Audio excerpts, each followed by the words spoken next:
ವಿರಾಜ್ ಅಂದ್ರೆ ಮ್ಯೂಸಿಕ್ ಅಲ್ಲಿ ಒಂದ್ ಬ್ರ್ಯಾಂಡು.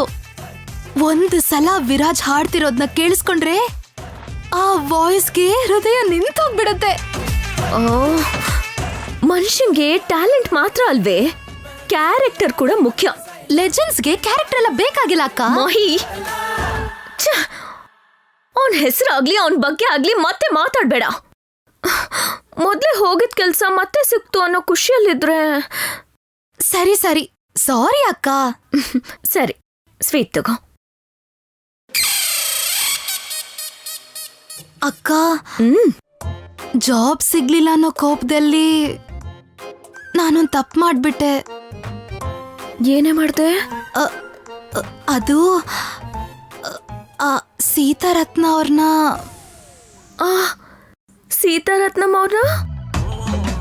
ನಮ್ ಸೀತಾರತ್ನ ಮುಂದೆ ಬಂದ್ರೆ ಯಾವ ಕೆಲ್ಸ ಬೇಕಾದ್ರೂ ಆಗತ್ತೆ ಅಂತಂದ್ರಿ. ಹೌದು, ಹೇಳ್ದೆ.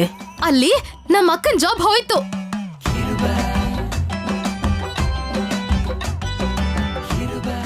ಮಹಿ, ಎಷ್ಟು ದೊಡ್ಡ ತಪ್ಪು ಮಾಡ್ದೆ ಗೊತ್ತಾ? ನಮ್ಮ ಮೇಲೆ ಅನುಕಂಪ ತೋರಿಸಿ ಆಶ್ರಯ ಕೊಟ್ಟಿರೋ ಸೀತಾರತ್ನಮ್ಮ ಅವ್ರನ್ನ ಹಾಗಲ್ಲ ಅಂತ್ಯ. ಅವ್ರು ಎಷ್ಟು ಒಳ್ಳೆಯವ್ರಂತ ಗೊತ್ತಾ? ಹೆಣ್ಮಕ್ಳು ಭಾರ ಅಂತ ಸಮಾಜ ಬಿಟ್ಟು ಹಾಕಿದ್ರು ಹೆಣ್ಮಕ್ಳಿಗೆ ಆಶ್ರಯ ಕೊಡ್ತಿದ್ದಾರೆ. ಅವ್ರ ಕಾಲ್ ಮೇಲೆ ಅವ್ರೇ ನಿಂತ್ಕೊಳ್ಬಹುದು ಅಂತ ಧೈರ್ಯ ಕೊಡ್ತಿರೋ ದೊಡ್ಡ ಮನುಷ್ಯರೇ. ಹೌದು, ನಾವ್ ಎಂತ ಪರಿಸ್ಥಿತಿಲಿ ಇಲ್ಲಿಗೆ ಬಂದ್ವಿ ಅಂತ ಗೊತ್ತಾ ನಿನ್ಗೆ? ಕೊನೆಗೆ ಎಲ್ಲ ರೂಮ್ ಕೂಡ ಇಲ್ಲಿ ಫಿಲ್ ಆಗಿ ನಮ್ಗಿರೋದಕ್ಕೆ ಜಾಗ ಇಲ್ದೇ ಇದ್ರು ಅವ್ರ ರೂಮನ್ನೇ ನಮಗ್ ಬಿಟ್ಕೊಟ್ಟು ನಮಗ್ ಬೆನ್ನೆಲುಬಾಗಿ ನಿಂತಿರೋ ಮಹೋನ್ನತ ವ್ಯಕ್ತಿ. ಅಷ್ಟು ಒಳ್ಳೆ ಮನ್ಸಿರೋ ಆ ವ್ಯಕ್ತಿಗೆ ಹಾಗಲ್ಲ ಮಾತಾಡೋ ಮನ್ಸ್ ಹೇಗೆ ಬಂತು? ಅದು ಸಾರಿ ಅಕ್ಕ, ಏನೋ ಕೋಪದಲ್ಲಿ ಹೇಳ್ಬಿಟ್ಟೆ. ಸಾರಿ ನನಗಲ್ಲ, ಸೀತಾರತ್ನಮ್ಮ ಅವ್ರಿಗೆ ಹೇಳು. ಹಾ, ಹೇಗೋ ಸ್ವಲ್ಪ ಹೊತ್ತಿದ್ದು ಇಲ್ಲಿಂದ ಖಾಲಿ ಮಾಡ್ಕೊಂಡು ಹೋಗ್ತೀವಲ್ವಾ, ಆಗ ಹೇಳ್ತೀನಿ ಬಿಡಕ್ಕ. ಸಾರಿ. ಇಲ್ಲ, ನೀನ್ ಈಗ್ಲೇ ಸೀತಾರತ್ನ ಅವ್ರಿಗೆ ಕ್ಷಮಾಪಣೆ ಕೇಳ್ಬೇಕು. ಬಾ ಅಕ್ಕ. ಬಾ ಅಕ್ಕ, ಬಾ.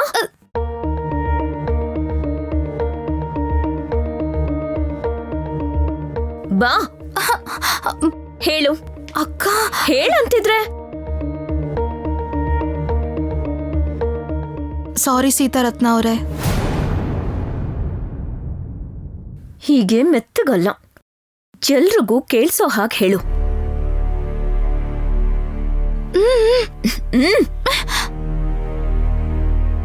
ಏನೋ ಕೋಪದಲ್ಲಿ ನಿಮ್ ಹತ್ರ ಬಾಯಿಗೆ ಬಂದಾಗ ಮಾತಾಡ್ದೆ. ಹಾಗ್ ಮಾತಾಡಿದಕ್ಕೆ ನನ್ನನ್ನ ಕ್ಷಮಿಸಿ.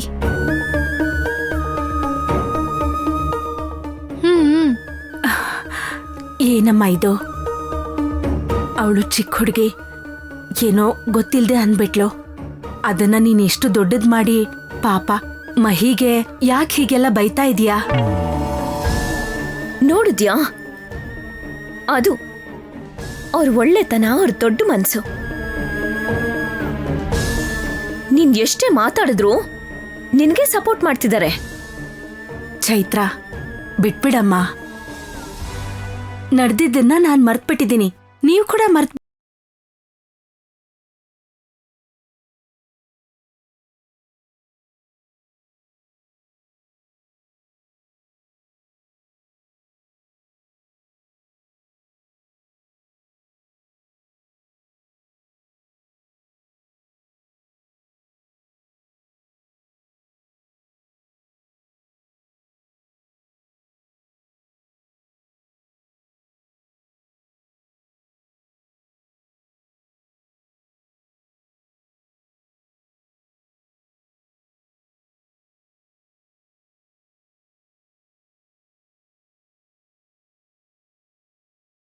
ಬಿಡ್ಬೇಕು ಅಂತಿದ್ದೀನಿ.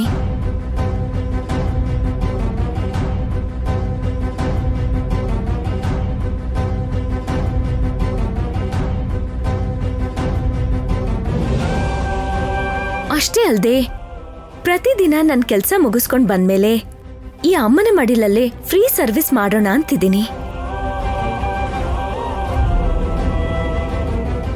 ಹಾಗೆ ಅಮ್ಮನ ಮಡಿಲಲ್ಲಿ ನಡೆಯೋ ಪ್ರತಿ ಸೇವೆ ಕಾರ್ಯಕ್ರಮದಲ್ಲೂ ನಿಮ್ ಜೊತೆಗೆ ನಾನು ಪಾಲ್ಗೊಳ್ಬೇಕು ಅನ್ಕೊಂಡಿದ್ದೀನಿ.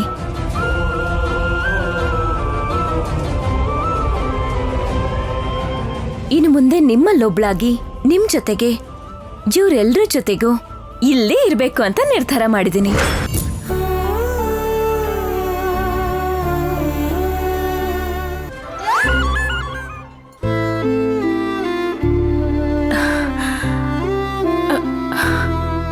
ಎಷ್ಟು ವರ್ಷ ಆದ್ರೂ ನೀನು ಮಹಿ ಇಲ್ಲಿರ್ಬಹುದಮ್ಮ.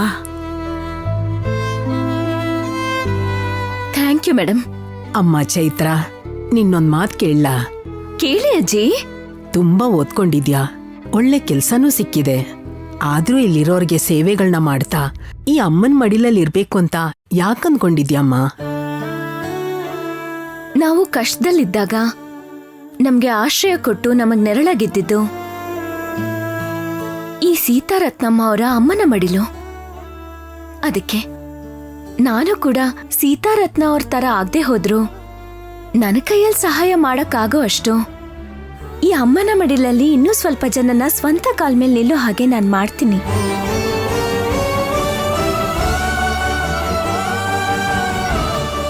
ಮಹಿ, ಬಾಯಿಲಿ. ನೀವ್ ನನ್ಗೆ ಇನ್ನೊಂದು ಸಹಾಯ ಮಾಡ್ಬೇಕು. ಏನಮ್ಮ ಅದು? ನನ್ ತಂಗಿ ಜವಾಬ್ದಾರಿ ನಿಮಗ್ ಕೊಡ್ತಿದ್ದೀನಿ. ಇನ್ನು ಮುಂದೆ ಅವಳ ಜವಾಬ್ದಾರಿ ನಿಮ್ದೆ. ಅವಳಿಗೆ ಕೆಲ್ಸದ ಜೊತೆಗೆ ಕ್ರಮಶಿಕ್ಷಣ ಕೂಡ ಹೇಳ್ಕೊಡಿ. ಅಕ್ಕ, ಏ ಮಹಿ, ಸಾರಿ, ಅವಳು ಸ್ವಲ್ಪ ಪರವಾಗಿಲ್ಲಮ್ಮ, ನಾವು ನೋಡ್ಕೋತೀವಿ.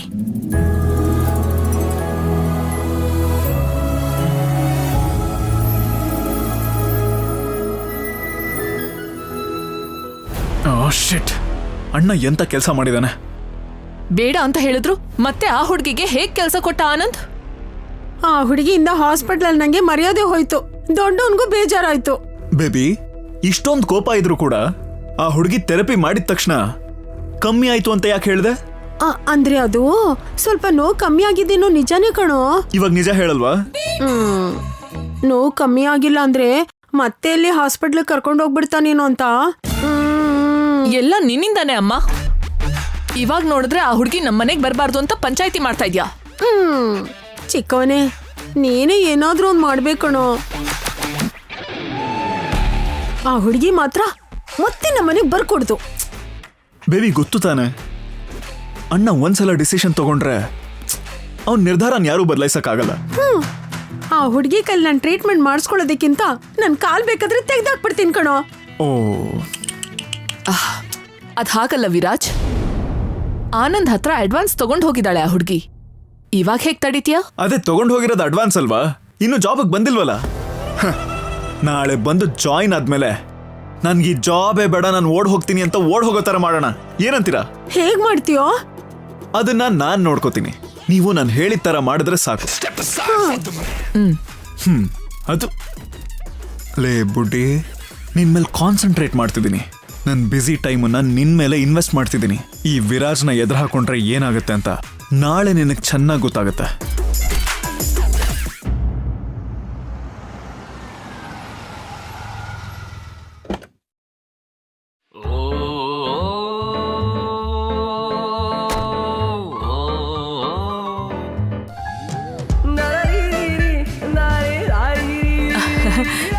ಏನ್ರಿ, ಲಗೇಜ್ ತಗೊಂಡ್ ಬನ್ನಿ. ಮನೇಲಿ ಅಷ್ಟೊಂದ್ ಜನ ಕೆಲಸದವ್ರು ಇರ್ಬೇಕಾದ್ರೆ ನಿನ್ ಕಣ್ಣಿಗೆ ನಾನ್ ಮಾತ್ರ ಕೆಲಸದವನ್ ತರ ಕಾಣಿಸ್ತೀನ? ಅತ್ತೆ ಏನೋ ಕ್ಯಾಶುಯಲ್ ಆಗೇ ಹೇಳಿದ್ರು ಮಾವ. ಆದ್ರೂ ಹುಡುಗಿರ್ ಜೊತೆ ಶಾಪಿಂಗ್ ಮಾಡೋದು ಹಾನಿಕಾರಕ ಅಂತ ಗೊತ್ತಿದ್ರು ಕೂಡ ನಿಮ್ ಜೊತೆ ಬಂದೆ ನೋಡು, ನನಗೆ ಬುದ್ಧಿ ಇಲ್ಲ. ಯಾಕ್ರಿ ಹಾಗೆ ಹೇಳ್ತೀರಾ? ಇನ್ನೇನ್ ಲೇಖಾಗ್ ಮದ್ವೆ ಆಗತ್ತಲ್ಲ, ನಮ್ ಜವಾಬ್ದಾರಿ ಅಲ್ಲ. ಅದಕ್ಕೆ ತಾನೇ ಬಂದಿದ್ದು. ನೀನು ಮದುವೆ ಶಾಪಿಂಗು ಅಂತ ಹೇಳಿ ದೇವಸ್ಥಾನ ಎಲ್ಲ ಸುತ್ತಿಸ್ದೆ. ನಮಸ್ಕಾರ ಸರ್. ಆ ಲಗೇಜ್ ತಗೊಂಡ್ ಬಾ. ಆಯ್ತು sir. Anand, Viraj, Anand. Hey dad, ma'am.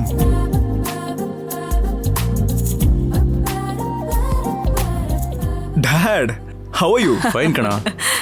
Ma'am, trip ಹೇಗಿತ್ತು? ಅದು ನಾನ್ ಹೇಳ್ತೀನಿ ಕಣ, ಇವಳಿಗೋಸ್ಕರ ಶಾಪಿಂಗ್ ಆಯ್ತು, ನಿಮ್ಮ ಅಣ್ಣಂಗೋಸ್ಕರ ದೇವಸ್ಥಾನದ ಹರಕೆನೂ ತೀರ್ಸಾಯ್ತು. ವಾಟ್ ಮಾಮ್, ನೀನಲ್ಲೂ ಸುಮ್ಮನೆ ಬಿಡ್ಲಿಲ್ವಾ? ಹೌದು ಕಂದ, ಈ ಸಲ ಹೇಗಾದ್ರೂ ಆನಂದ್ ಮದ್ವೆ ಆಗ್ಲಿ ಅಂತ ಎಲ್ಲಾ ದೇವಸ್ಥಾನ ತಿರುಗಿದ್ವಿ. ಅಂದ್ರೆ ದಾರಿ ಮಧ್ಯದಲ್ಲಿ ಯಾವ ದೇವಸ್ಥಾನನೂ ಯಾವ ದೇವ್ರನ್ನೂ ಬಿಟ್ಟಿಲ್ಲ ಅಂತಾಯ್ತು. ಭಾವಂಗೆ ಮದ್ವೆ ಸೆಟ್ ಆದ್ರೆ ಅತ್ತೆ ಅವ್ರ ಹರಕೆಗಳನ್ನ ತೀರ್ಸೋದಕ್ಕೇನೆ ವರ್ಷಗಳಾಗುತ್ತೆ ಅನ್ಸುತ್ತೆ. ನೀನೇನ್ ಕಡ್ಮೆನಾ ಹೇಳು? ನಿಮ್ ಅತ್ತೆ ಜೊತೆ ಸೇರ್ಕೊಂಡು ಎಲ್ಲಾ ಕೆಲ್ಸನೂ ಕಲ್ತ್ಬಿಟ್ಟಿರ್ತೀಯ ಅಲ್ವಾ? ಡ್ಯಾಡ್, ಈ ಟ್ರಿಪ್ಪಲ್ಲಿ ನಿಮ್ಗೆ ಎಂಜಾಯ್ಮೆಂಟೇ ಇಲ್ವಾ? ಅಲ್ಲ ಕಣೋ, ನಾನೇನ್ ಗೋವಾಗ್ ಹೋಗಿದ್ದೀನ ಇಲ್ಲ ಬ್ಯಾಂಕಾಕ್ ಹೋಗಿದ್ದೀನ ಎಂಜಾಯ್ ಮಾಡೋದಕ್ಕೆ? ಗೌರಿ, ನನ್ ಮಗ ಸಿಕ್ಕಿದಾನೆ ಅಂತ ಊರಲ್ಲಿರೋ ದೇವಸ್ಥಾನನೆಲ್ಲ ಸುತ್ಸಿ ಕರ್ಕೊಂಡ್ ಬಂದೆ. ಹೆಂಗ್ ಸ್ವರ್ಗೋಗಿದ್ದಾನ್ ನೋಡು. ಆನಂದ್ ಮದ್ವೆ ಮಾಡೋದು ನನ್ ಜವಾಬ್ದಾರಿ ಮಾತ್ರನಾ? ಅವ್ರ ಜವಾಬ್ದಾರಿ ಕೂಡ ಅಲ್ವಾ ಅತ್ತೆ? ಮಾಮ್, ನೀವು ಟೆಂಪಲ್ಗೆ ಹೋದ್ರು, ಮ್ಯಾರೇಜ್ ಬ್ಯೂರೋಗೆ ಹೋದ್ರು, ಮದ್ವೆಗಣ್ಣ ಒಪ್ಕೋಬೇಕಲ್ಲ? ಒಪ್ಕೋತಾನೆ ಕಣೋ. ನಾನ್ ಬೇಡ್ಕೊಂಡಿರೋ ಎಲ್ಲಾ ದೇವ್ರುಗಳು ಆನಂದ್ ಮನ್ಸು ಬದಲಾಯಿಸಿ ಮದ್ವೆಗೆ ಒಪ್ಪೋ ತರ ಮಾಡ್ತಾರೆ. ಅವನ್ ಮದ್ವೆಗೆ ಒಪ್ಕೊಂಡ್ರೆ ಇಂಡಿಯಾ ಪಾಕಿಸ್ತಾನ್ ಒಂದಾದ ಹಾಗೆ. ಅದ್ ನಡೆಯಲ್ಲ ಬಿಡು. ಹಾಗೆ ಹೇಳ್ಬೇಡಿ ಅತ್ತೆ, ನೀವೇ ನೋಡ್ತಿರಲ್ಲ, ಕಾಲ ಕೂಡ್ ಬಂದ್ರೆ ನನಗ್ ಸೊಸೆ ಆಗೋಳು ನಾಳೆನೆ ಮನೆಗ್ ಬರ್ತಾಳೆ. ಇಷ್ಟ ದಿನ ಬರ್ದಿರೋಳು ನಾಳೆನೆ ಹೇಗ್ ಬರ್ತಾಳೆ ಅತ್ಗೆ? ಬರ್ತಾಳೆ ಹಂಸ. ನನ್ ಮನ್ಸ್ ಯಾಕೋ ಹೇಳ್ತಾ ಇದೆ. ಬಂದ್ರೆ ಒಳ್ಳೇದೇ ಅಲ್ವಾ ಗೌರಿ? ಹೌದು, ನಿನಗೆ ಸೇವೆ ಮಾಡಕ್ಕೆ ಎಷ್ಟು ಜನ ಇದ್ರು ಸಾಕಾಗಲ್ಲ ಅಲ್ಲ? ಏಯ್ ಅಮ್ಮ, ಆನಂದ್, ಅಪ್ಪ, ಜರ್ನಿ ಚೆನ್ನಾಗಾಯ್ತಾ? ಹಾ. ಏನಮ್ಮ ಮದುಮಗಳೇ, ಶಾಪಿಂಗ್ ಎಲ್ಲ ಮುಗೀತಾ? ಹೋಗಿದ್ದು ಅದಕ್ಕೆ ಅಲ್ವಾ ಅಣ್ಣ, ಚೆನ್ನಾಗೇ ನಡೆದಿರುತ್ತೆ. ನೀನ್ ಸುಮ್ನಿರು ವಿರಾಜ್, ಎಲ್ಲ ಚೆನ್ನಾಗೇ ನಡೀತು ಆನಂದ್. ಶಾಪಿಂಗ್ ತುಂಬಾ ಚೆನ್ನಾಗಿ ನಡೀತು ಭಾವ.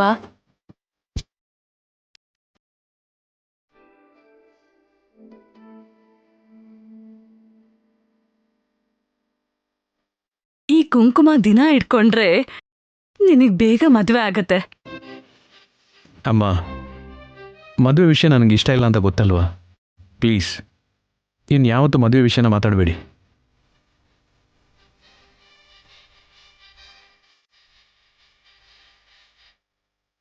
ದೊಡ್ಡವನ್ಗೆ ಕೋಪ ಬಂದಿದೆ. ಮಾಮ್, ಅಣ್ಣನ ಬಗ್ಗೆ ಗೊತ್ತು ತಾನೇ ನಿನಗೆ. ನೀನೇನೋ ಅವನ ಮುಂದೆ ಮದುವೆ ಬಗ್ಗೆ ಮಾತಾಡ್ತೀಯ, ಆದ್ರೆ ಅವನು ಕೋಪ ಮಾಡ್ಕೊಂಡು ಹೋಗ್ಬಿಡ್ತಾನೆ. ಮಾಮ್, ನೋಡಿ ನೋಡಿ ಆ ಸೀನ್ ಬೋರ್ ಆಗ್ಬಿಟ್ಟಿದೆ ಮಾಮ್. ನೆಕ್ಸ್ಟ್ ಟೈಮ್ ಏನಾದ್ರೂ ವೆರೈಟಿಯಾಗಿ ಟ್ರೈ ಮಾಡು.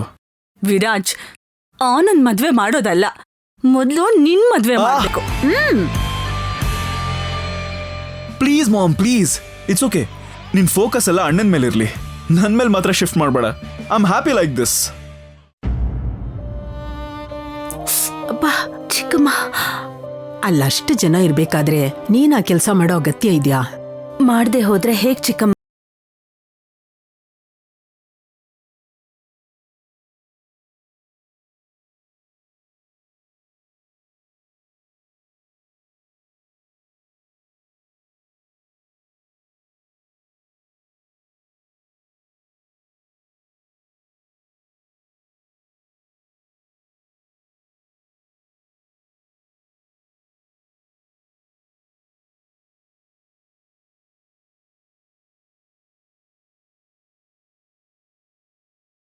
ಈ ತರ ನೋವು ಬಂದಾಗ ನೀನೇ ಅನುಭವಿಸ್ಬೇಕಲ್ವಾ? ಇವತ್ ನನ್ಗಾಗ್ತಿರೋ ಸಂತೋಷದಲ್ಲಿ ನನ್ಗೆ ಈ ನೋವು ಕೂಡ ಗೊತ್ತಾಗ್ತಿಲ್ಲ ಚಿಕ್ಕಮ್ಮ. ಯಾಕಷ್ಟೊಂದು ಖುಷಿ? ನಾನು ಅನ್ನೋ ಸ್ವಾರ್ಥ ತುಂಬಿಕೊಂಡು ನಮ್ದು ಅನ್ನೋ ಶಬ್ದನೇ ಮರ್ತೋಗಿರೋ ಇವತ್ತಿನ ಸೊಸೈಟಿಲಿ ಚೈತ್ರನಂತ ಹುಡುಗಿ ಬಂದು ತನ್ನಷ್ಟಕ್ಕೆ ತಾನೇ ತನ್ನ ಸಂಬಳದಿಂದ ಅಷ್ಟು ದುಡ್ಡು ಕೊಡ್ಬೇಕು ಅನ್ಕೊಳ್ಳೋದು ಎಷ್ಟು ದೊಡ್ಡ ವಿಷಯ. ಹೌದು, ಅವಳಿಗೆ ಅಂತ ಗುಣ ಕಲ್ಸ್ಕೊಟ್ಟಿರೋ ಅವ್ರ ಅಪ್ಪ ಅಮ್ಮ ಕೂಡ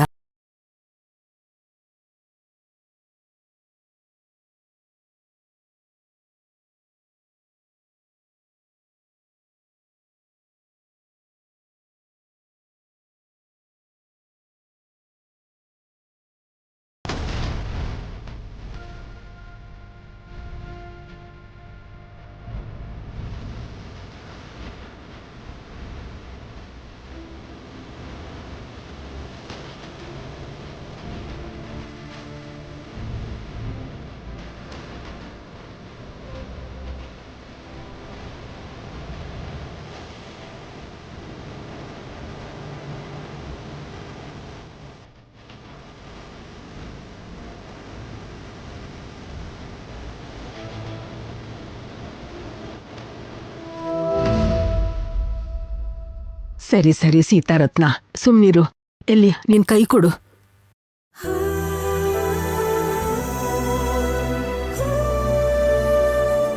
ಏನದು? ಏನ್ ಮಾಡ್ತಿದ್ದೀರಾ? ಸೀತಾರತ್ನ ಅವರಿಗೆ ಕೈ ನೋವಂತಮ್ಮ, ಅಜ್ಜಿ ಮಾಡ್ಕೊಡೋದಕ್ ಹೇಳಿದ್ರು. ಕೈ ನೋಯ್ತಿದೆ ಅಂತಿದಾರ? ಎಲ್ಲಿದ್ದಾರೆ ಈಗ ಅವರು? ಅಲ್ಲೋಡಮ್ಮ, ಆ ರೂಮಲ್ಲಿದ್ದಾರೆ.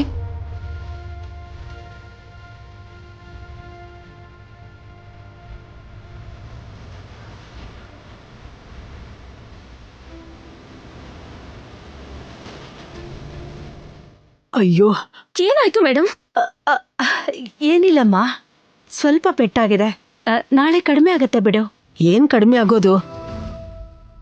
ಈ ತರ ನೋವಾದಾಗೆಲ್ಲ ವಾರಗಟ್ಲೆ ಆ ನೋವಲ್ಲೇ ಒದ್ದಾಡ್ತಿರ್ತಾಳೆ. ಕಡಿಮೆ ಆದ್ಮೇಲೆ ಮತ್ತೆ ಮಾಮೂಲಿ, ಅದ್ರ ಬಗ್ಗೆ ಯೋಚನೆನೇ ಮಾಡಲ್ಲ.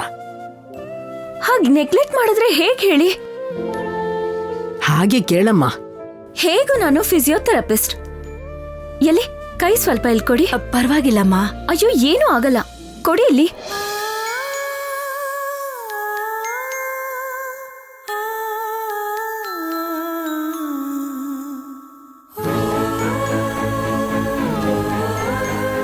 ನನಗೆ ಎಲ್ಲಿ ನೋಯ್ತಿದೆ ಅಂತ ಹೇಳಿ. ಇಲ್ಲ,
ಈಗ ಸ್ವಲ್ಪ ರೊಟೇಟ್ ಮಾಡಿ ನೋಡ್ತೀನಿ.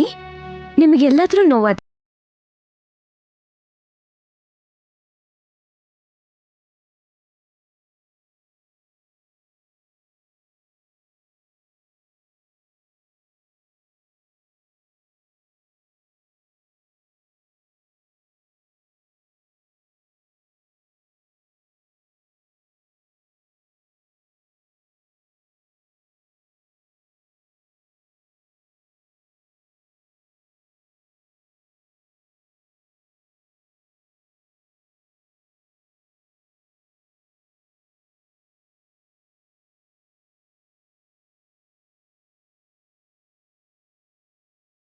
ಬೇಗ ಕಡಿಮೆ ಆಗ್ಬಿಡತ್ತೆ. ಆಯ್ತಮ್ಮ. ನಾನು ಅದನ್ನೇ ಹೇಳ್ತಿರ್ತೀನಮ್ಮ, ನನ್ ಮಾತೆ ಕೇಳಲ್ಲ ಅವಳು. ಇನ್ಮೇಲೆ ಅದೆಲ್ಲ ನಡೆಯೋದಿಲ್ಲ ಅಜ್ಜಿ. ನಾನ್ ಸುಮ್ನೆ ಇದ್ಬಿಡ್ತೀನ ಹೇಗೆ? ನೀವು ರೆಸ್ಟ್ ತಗೊಳ್ಳೇಬೇಕು. ಸರಿನಮ್ಮ. ಹಾ ಅಜ್ಜಮ್ಮ, ಸೀತಾರತ್ನ ಅವರು ಕೆಲಸ ಮಾಡ್ದಿರೋ ಹಾಗೆ ಈ ನೋವು ಪೂರ್ತಿಯಾಗಿ ಕಡಿಮೆ ಆಗೋವರೆಗೂ ನೀವೇ ಹುಷಾರಾಗಿ ನೋಡ್ಕೋಬೇಕು. ನಾನ್ ನೋಡ್ಕೋತೀನಮ್ಮ. ಇಲ್ಲಿ ತನಕ ನಾನ್ ಹೇಳಿದ್ ಕೇಳಲಿಲ್ಲ, ಆದ್ರೆ ನೀನ್ ಹೇಳ್ದಾಗ ಚಿಕ್ಕ ಮಕ್ಕಳ ತರ ಹೂ ಅಂತ ಒಪ್ಕೊಂಡ್ಲು. ನಾನ್ ಡಾಕ್ಟರ್ ಅಲ್ವಾ, ಅದಕ್ಕೆ ನನ್ ಮಾತು ಕೇಳ್ಬೇಕು ಅಷ್ಟೇ ಅಲ್ವಾ ಮೇಡಮ್?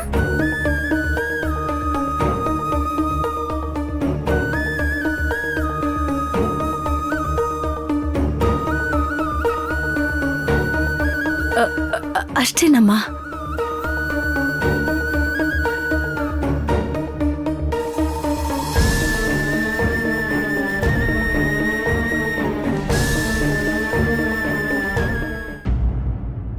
ಶುಕ್ಲಾಂ ಭರಧರಂ ವಿಷ್ಣುಂ ಶಶಿವರ್ಣಂ ಚತುರ್ಭುಜಂ ಪ್ರಸನ್ನವದನಂ ಧ್ಯಾಯೇ ಸರ್ವ ವಿಘ್ನೋಪಶಾಂತಯೇ.